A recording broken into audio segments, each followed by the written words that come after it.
भरपूर जौनपुर कक्षा 6, 7, 8 के लिए हिंदी व्याकरण भाग 9 को देखते हैं। इससे पहले बच्चों हिंदी व्याकरण भाग 8 तक आपको पढ़ाया गया है, जिसमें क्रमशः संज्ञा, सर्वनाम, विशेषण, क्रिया और क्रिया विशेषण समझाया गया है। उससे पूर्व आपको वर्ण विचार और शब्द विचार बताए गए हैं। तो आइए देखते हैं भाग 9 को, कक्षा 6, 7, 8 के लिए जो वीडियो यहाँ मैं प्रेषित कर रहा हूँ। अव्यय पार्ट है आपका, जिसमें संबंध बोधक अव्यय को देखेंगे। पहले परिभाषा देख लेते हैं। संबंध बोधक अव्यय को हम हिंदी में संबंध बोधक अव्यय कहते हैं, लेकिन जब हम इंग्लिश में जाते हैं तो इसे हम क्या कहते हैं? प्रीपोजिशन। क्या कहते हैं? प्रीपोजिशन। ये दो शब्दों से बना है। प्री माने पहले, पोजीशन माने स्थिति। आइए देखते हैं प्रीपोजिशन की परिभाषा। A preposition is a word, ध्यान से सुनना।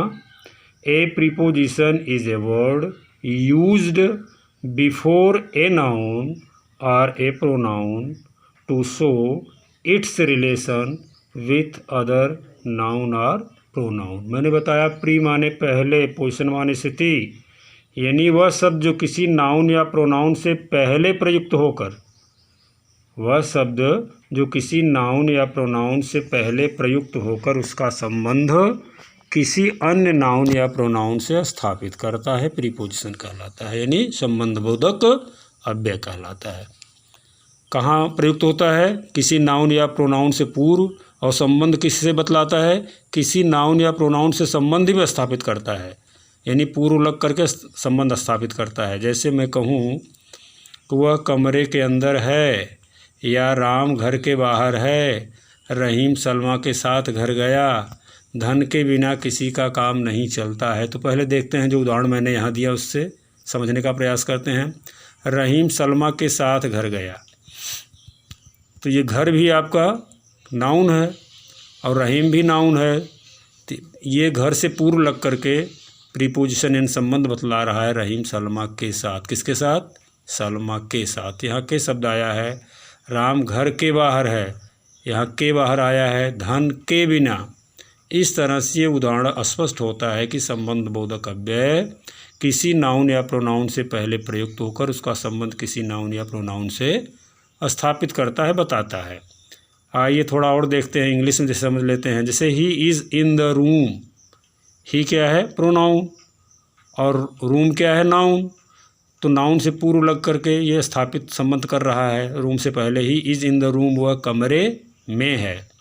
दूसरा उदाहरण देखिए। The cat is under the table. Cat noun है और टेबल भी आपका नाउन है। तो अंडर शब्द जो आया है ये प्रीपोजिशन है जो दोनों का संबंध स्थापित कर रहा है, यानी कैट और टेबल का संबंध स्थापित कर रहा है। तीसरा उदाहरण देख लीजिए इंग्लिश में। यू सैट नियर मी, यहाँ नियर शब्द आया है। यू सैट माने तुम बैठ गए, नियर मी माने मेरे पास, तो यहाँ नियर शब्द आया है। अगला है the book is on the table. Book कहाँ है? ऑन द टेबल, तो ऑन शब्द आया है, टेबल पर है। वी वेंट टू स्कूल, कहाँ गए? टू, तो इन, ऑन, अपॉन, इनटू, अप, एवं बिहाइंड, बिसाइड, टू, ये सारे शब्द इंग्लिश में आते हैं जो संबंध स्थापित करते हैं किसी नाउन या प्रोनाउन से। तो समझ में आ गया होगा आपको। A preposition is a word used before a noun और a pronoun to show its relation with other noun और प्रोनाउन। हिंदी में फिर सुन लीजिए। वह शब्द जो किसी नाउन या प्रोनाउन से पहले प्रयुक्त होकर उसका संबंध किसी अन्य नाउन से या प्रोनाउन से स्थापित करता है, बताता है, प्रीपोजिशन यानी संबंध बोधक अव्यय कहलाता है। देखिए प्रीपोजिशन की भी अवस्थाएं होती हैं, यानी संबंध बोधक की भी अवस्थाएं होती हैं बच्चों। प्रीपोजिशन का रूप तो बदलता नहीं। प्रीपोजिशन के बाद नाउन या प्रोनाउन सदा ऑब्जेक्टिव केस में रहता है, यानी कर्म कारक में रहता है। वह नाउन, प्रोनाउन या प्रीपोजिशन का ऑब्जेक्ट कहलाता है।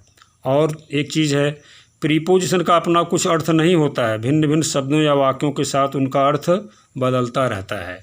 ठीक ना, इसको भी ध्यान देंगे। प्रीपोजिशन के व्यवहार और यूज में कोई संबंध नियम नहीं होता है, ये भी बात आप लोग याद रखिए। आगे चलते हैं बताने का प्रयास करते हैं आपको समुच्चय बोधक अव्यय, जिसे हम इंग्लिश में क्या कहते हैं भैया, कंजंक्शन कहते हैं। क्या कहते हैं? कंजंक्शन, CONJUNCTION, जिसे हम समुच्चय बोधक अव्यय कहते हैं। इसकी परिभाषा समझ लीजिए। देखिए हिंदी में पहले दो शब्दों या दो वाक्यों को जोड़ने वाले शब्द को, दो शब्दों या दो वाक्यों को जोड़ने वाले शब्द को क्या कहते हैं? हम कंजंक्शन कहते हैं, यानी समुच्चय बोधक अव्यय कहते हैं। जो दो शब्द को जोड़े अथवा दो वाक्य को जोड़े क्या कहलाता है? समुच्चय बोधक अव्यय। जैसे हम कहें राम और श्याम, तो राम और श्याम को जोड़ने का काम और शब्द किया है, ठीक ना।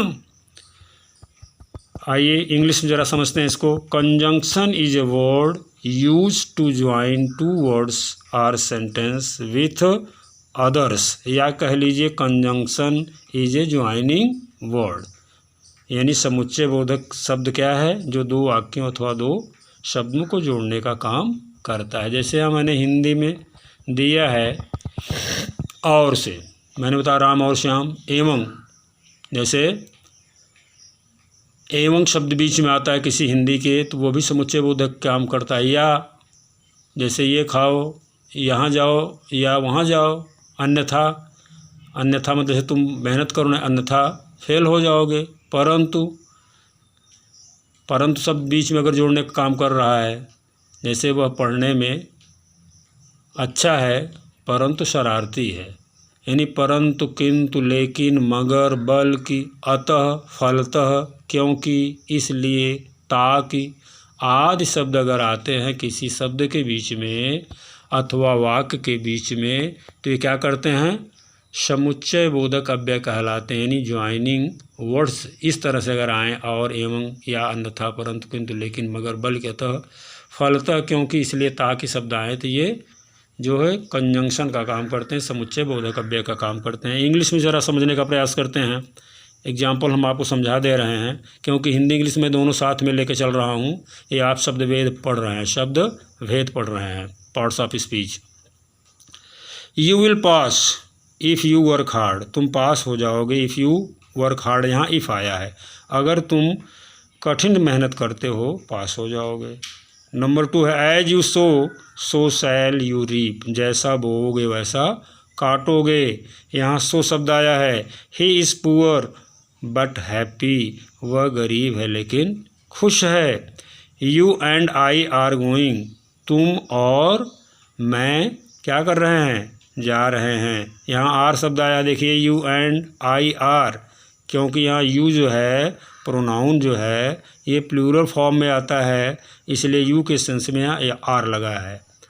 तो ऐसा जब भी कोई वाक्य आए तो आप, क्योंकि सेकंड पर्सन, थर्ड पर्सन, फिर फर्स्ट पर्सन होता है, जैसे अगर आप तीनों पर्सन एक ही वाक्य में आ रहे हैं, ठीक ना, तो सेकंड पर्सन, फिर थर्ड पर्सन, फिर फर्स्ट पर्सन आता है, तो सेकंड पर्सन के हिसाब से हेल्पिंग वर्ब आपकी लगती है। You and I are going, तुम और मैं जा रहा हूँ या जा रहे हैं। ही is poor so he can not by it, यहाँ सो शब्द आया, वह गरीब है इसलिए वह उसको खरीद नहीं सकता है। तो आपने क्या देखा? ऐसे शब्द जो दो वाक्यों अथवा दो शब्दों का जोड़ने का कार्य करते हैं क्या कहलाते हैं? विस्मयादि बोधक अव्यय। यहाँ देखिए विस्मयादि बोधक अव्यय के लिए मैंने कुछ पॉइंट्स यहाँ इंडिकेट किए हैं। जैसे विस्मय शब्द है, विस्मय मतलब अगर किसी चीज़ को देख करके आपको विस्मय पैदा हो, आश्चर्य पैदा हो थोड़ा, तो आश्चर्य और विस्मय के सेंस में क्या करते हैं हम? हैं, अरे, क्या, इस तरह का उच्चारण करते हैं। जैसे हैं, ये कैसे हो गया, अरे ये क्या हो रहा है। अगर कोई कुछ कहता आप नहीं सुन पाते, कहते हैं क्या, इस तरह से आप विस्मय प्रकट करते हैं। तो हैं, अरे, क्या, ये विस्मय, विस्मयादि बोधक अव्यय के लिए शब्द हैं।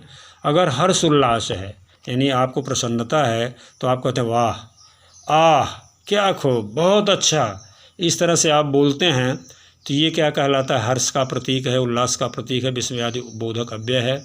अगला है प्रोत्साहन, प्रशंसा। अगर आप किसी की प्रोत्साहन करते हैं, प्रशंसा करते हैं, तो उसके लिए क्या शब्द इस्तेमाल करते हैं? शाबाश, बहुत सुंदर। अगर कोई व्यथा है, पीड़ा है, तो आप कहते हैं हाय, ओह, ओह, उफ, हे राम, इस तरह से आप उच्चारण करते हैं। किसी दूसरे के प्रति आप संवेदना प्रकट करते हैं तो क्या बोलते हैं? हाय, राम राम, तौबा तौबा। इस तरह से आप संवेदना प्रकट करते हैं। अगर घृणा है तो छी छी आप कहते हैं। तिरस्कार अगर किसी से कहना है तो कहते दूर हट, धिक्कार है या धिक्कार है तुम्हें। चेतावनी देना है तो कहते बचो, होशियार। इस तरह से आप बोलते हैं। किसी को संबोधन करना है, बुलाना है, जैसे हे राम यहाँ आओ, हे अरे अजी, ऐसे शब्दों का हम इस्तेमाल करते हैं। ठीक ना? तो ये सारे क्या है? विषयादि बोधक अव्यय हैं। ठीक, ज़रा इनको हम समझने का प्रयास कर लें इंग्लिश में। जैसे हिंदी में आपने देखा, उसी प्रकार से इंग्लिश में भी हम क्या करते हैं? विस्मय प्रकट करने के लिए मार्वलस, वेल डन, हाय, हेलो, फी, इस तरह से वाऊ, आह आदि शब्दों का इस्तेमाल करते हैं। ठीक ना? इस तरह से ये पार्ट आपका समाप्त होता है। इसके बाद अगला वीडियो जो है आपका हम हिंदी व्याकरण भाग जो 10 बनेगा आपका, विराम चिन्ह बताएंगे। तो आइए इसी के साथ इस वीडियो को समाप्त करते हैं। फिर हम विराम चिन्हों को देखते हैं और समझने का प्रयास करते हैं। Thank you so much.